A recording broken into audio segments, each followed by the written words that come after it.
में हम बात करेंगे क्लास 10th जो 27 तारीख से साइंस के एग्ज़ाम स्टार्ट होने वाले हैं उनके लिए। हम बात करें तो प्रतिरोध क्या होता है, R बराबर V अपॉन आई।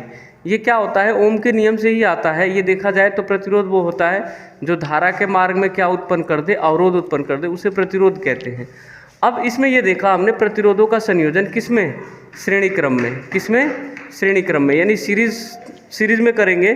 देखो R1 R2 R3 किस में जुड़े हुए हैं, श्रेणी क्रम में, जिसको हमने एक बैटरी के जोड़ा है। विभवांतर V1 V2 और V3 है। धारा देख रहे हो कितना है, I है। तो तुम ये कह सकते हो माना प्रतिरोध R1 R2 R3 तीनों किस में जुड़े हुए हैं, श्रेणी क्रम में। तीनों किस में जुड़े हुए हैं, श्रेणी क्रम में, जिनका विभवांतर V1 V2 V3 है। यदि धारा I प्रवाहित करें तब, धारा I प्रवाहित करें तब प्रतिरोध, तब विभवांतर कितना हो जाएगा, इधर जाएगा। तो V बराबर कितना हो जाएगा, RI। V बराबर कितना आ जाएगा, RI। यदि विभवांतर, यदि धारा, यदि प्रतिरोध R1 व विभवांतर V1 हो तो कितना हो जाएगा, V1 is equal to R1I। और इसी प्रकार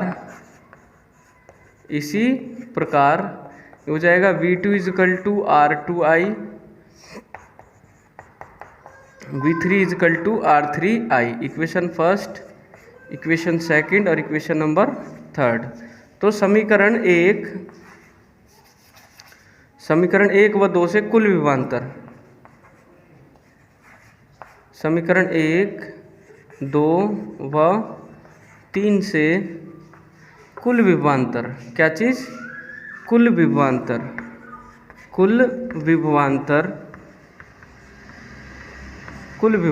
अब कुल विभवांतर देखें तो V इज इक्वल टू कितना होता है, V1 plus V2 plus V3। V की वैल्यू कितनी है, RI, कितनी है, RI, कितनी है, RI। ये रहा V1 की वैल्यू R1I, V2 की R2I, V3 की R3I। तो रख दो यहाँ। ये देख रहे हो V1 की कितनी है, R1I, और V2 की कितनी है, R2I, और V3 की कितनी है, R3I। तो यहाँ से देख रहे हो कि RI ये तो ठीक रहेगा, इसमें से I कॉमन ले लो तो कितना बचेगा, R1 plus R2 plus R3, इससे कैंसिल। तो R इज इक्वल टू कितना हो जाएगा, हो जाएगा R1 R2 और ये हो जाएगा R3। ठीक है, ये किस में आ गया हमारा, श्रेणी क्रम में। किस में आ गया, श्रेणी क्रम में। अब हम बात करेंगे किसके लिए, समांतर क्रम के लिए। किसके लिए, समांतर क्रम के लिए। ठीक है, इम्पोर्टेंट है, पेपर के हिसाब से आते हैं ये।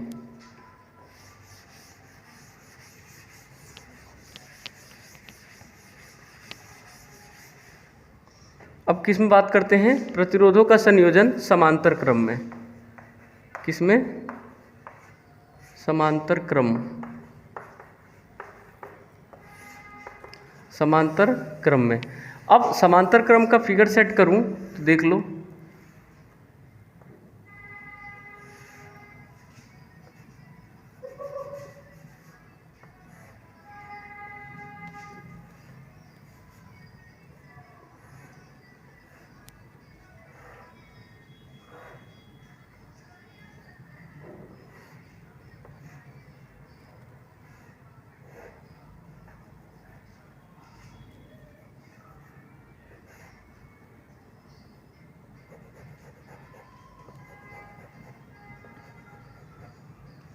ये हो गया R1 R2 और ये हो गया R3।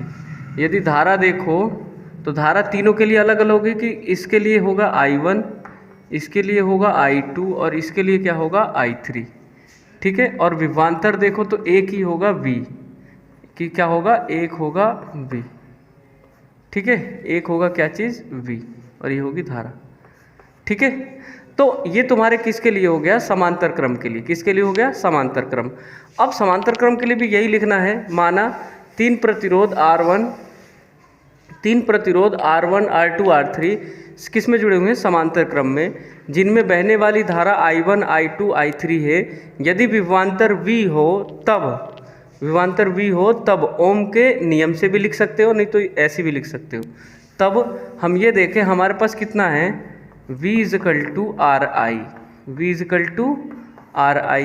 यदि हम क्या करें, इसको इसके नीचे ले जाएं तो, या एक काम करो, यदि हम इसको इसके नीचे ले जाएं तो I बराबर कितना हो जाएगा, या V बराबर RI। ठीक है, इक्वेशन इसी हो गया, V बराबर RI।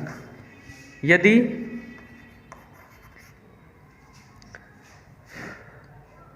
या एक काम कर लो, यहाँ तुम्हें ये करना है तो ये इसके नीचे ले जाएं तो कितना हो जाएगा, या ये इसके नीचे आ जाए,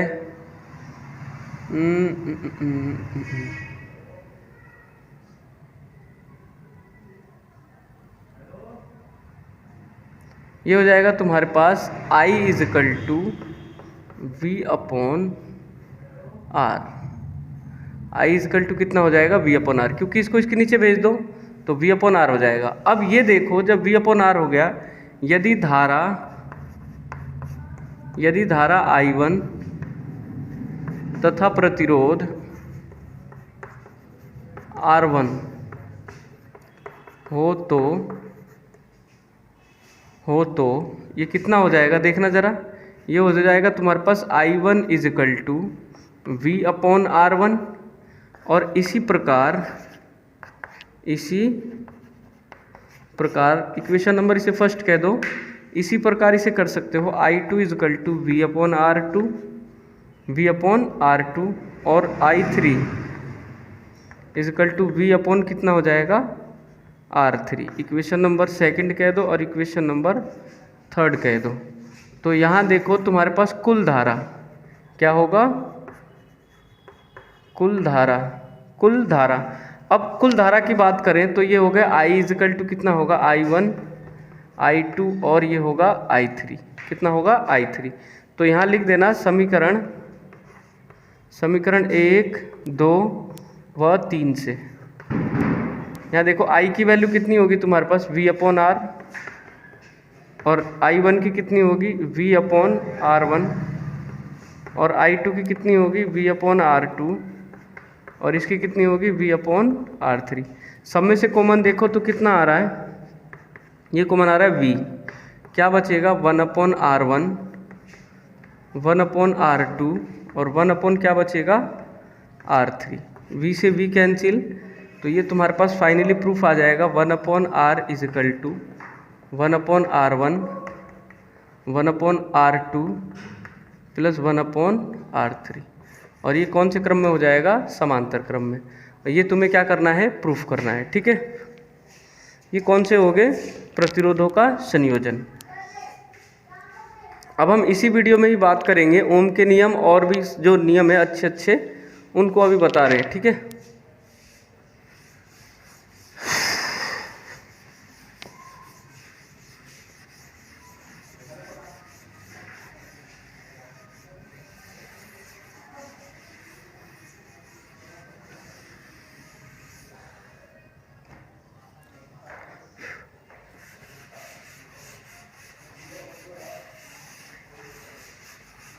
ओम का नियम, वैसे ओम का नियम मैंने अपनी पिछली वीडियो में भी बता रखे हैं, शॉर्ट रील बना रखी है ओम के नियम पे, तो ओम का नियम यहाँ भी बता दे रहा हूँ।